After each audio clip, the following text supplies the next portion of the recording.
I think it's also like the notion of politics is usually associated with the governments and the state. And I think it's also about like reacquiring the power of engaging into politics without necessarily. And I think this is exactly the like what I think is insane with the network state of Balaji is that he only understands politics at the state level.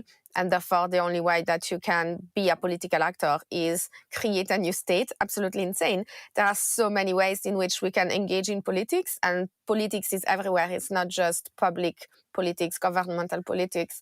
And it's just that we're so used of thinking of politics only in the government sense that many people that don't necessarily relate with the politics of the government don't want to engage in politics, and then they're like apolitical. And actually, that's the problem. Like, if only people were to recognize the value of politics. Politics is about finding coordination, finding mechanisms in which people can agree to coordinate themselves and find compromise if necessary.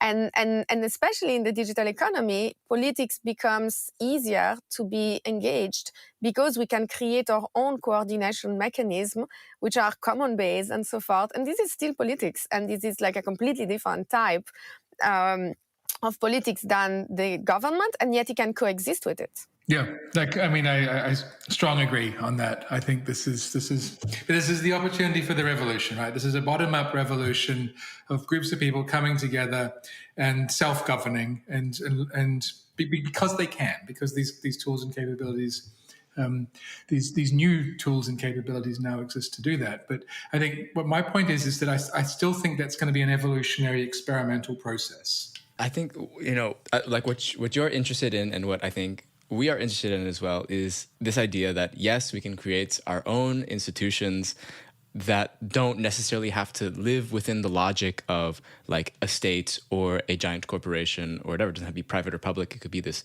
third civil sector in which we could now massively explore these types of institutions which historically have not been able to scale